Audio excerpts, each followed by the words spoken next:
Good morning नाना. Good morning. अरे काय तू तयार पण झाली आहेस? हो, आता मी रिक्षाने किंवा बसने जाते ना.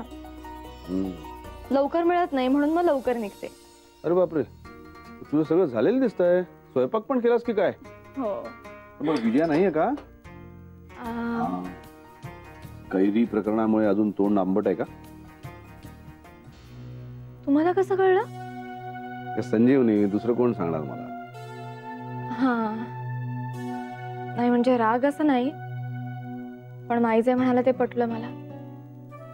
विजयाताई थोड्या हर्ट झाल्यात आणि नेमकं अमित दादांनी पण काल रात्री तेच केलं.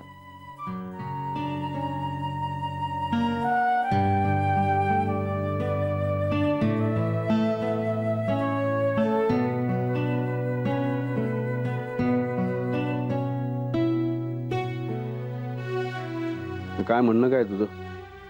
मला वाटतंय त्या दुखावल्या गेल्यात आणि मला कळत नाही त्यांच्याशी कसं बोलायचं ते. नाना, मला काहीतरी आयडिया द्या ना. हे बरं आहे.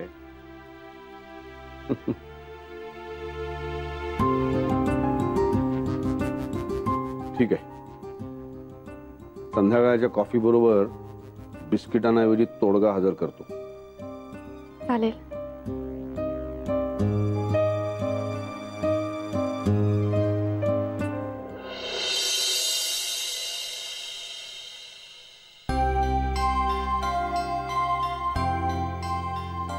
Good morning ma'am.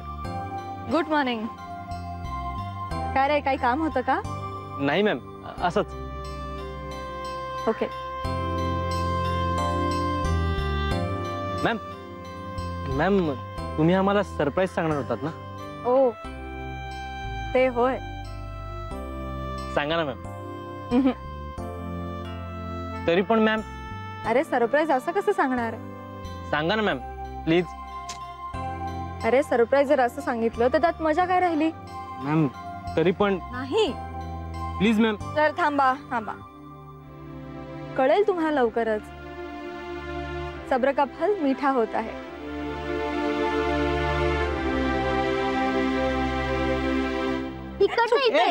अहो नाही. अरे तू शांत बसतेस का? नाही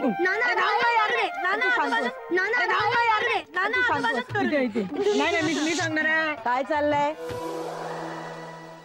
काही नाही, सिक्रेट. वा, छान. डोईचं मी मोरक्याच तुमच्यात सामील आहे. मग काय दंगा करायचं लायसन्सच मिळालंय तुम्हाला? दंगा करणं हा आमचा जन्मसिद्ध हक्क आहे आणि त्यावर कुठल्याही परिस्थितीत आम्ही गदा येणार नाही. काय रे? काय हवा तो दंगा करा, पण मोडतोड काही करायची नाही. आणि पाण्याची कारंजी नाही करायची घरात, कळलं ना? हा, एवढं काय बोलायला नकोय. मोठमोठ्या शास्त्रज्ञांचे प्रयोग सुद्धा फसतात. तसा या आमच्या छोट्या शास्त्रज्ञांचा मागच्या वेळचा प्रयोग फसला होता. हवेच्या दाबाने टाकीतलं पाणी काढण्याचा. हो हो. मला काय करायचंय, मी चालले राणे काकूंकडे. पण मी यायच्या आधी घर जसं तसं पहिल्यासारखं करून ठेवायचं, कळलं ना? काय नक्की? हा चल. सांगा ना. तर मी काय सांगत होतो, खरी कमाई. आमच्या वेळी गर्ल्स गाईड आणि बॉय स्काउटची बॅच असायची. त्यातून अतिशय शिस्तबद्ध, कष्टांचं मूल्य समजणारा आणि संकट समयी इतरांना मदत करणारा असा एक मुला मुलींचा गट तयार व्हायचा. बेडन पॉवेल नावाच्या एका माणसाने या चळवळीचा पाया रचला आणि मग ती जगभर पसरली. आता बहुतेक तुमच्या शाळेत नाही आहे ना? नाही. हरकत नाही, पण त्यातला खरी कमाई हा प्रकार फार मस्त. म्हणजे घरातल्यांची, शेजाऱ्या पाजाऱ्यांची छोटी मोठी कामं करून ते देतील तो छोटासा मोबदला घ्यायचा, त्याला म्हणायचं खरी कमाई. म्हणजे आपल्या कष्टांनी कमावलेली आपली कमाई. तुम्ही करायचं ते सगळं? म्हणजे सर अनोळखी माणसांना विचारायचं काही काम आहे का असं? तेव्हा कसं होतं, एक तर सगळी माणसं एकमेकांना ओळखायची, शिवाय शाळेची ओळख होती आणि सगळ्यात महत्वाचं म्हणजे अंगावर गणवेश असायचा ना स्काउटचा. त्यामुळे सगळी माणसं कामं द्यायची आणि मोबदलाही द्यायची. कोणी दळण आणायला सांगायचे, कोणी रद्दी विकून यायला सांगायचे. एका खाष्ट बाईनी तर सगळ्या घराचा केर काढायला लावला आणि लाद्या पुसायला लावल्या होत्या. बरोबर म्हणते कशी, अरे ही कष्टाची कामं केली तर तुमची खरी कमाई. पण तेव्हा उत्साह असायचा ना. आणि मुख्य म्हणजे काय, कुठलंही काम कमी लेखायचं नाही ही त्यामागची शिकवण होती. त्यामुळे सगळी कामं करायचो आम्ही. एकदा तर एकाने माळा साफ करायला सांगितला होता. खूप मजा यायची.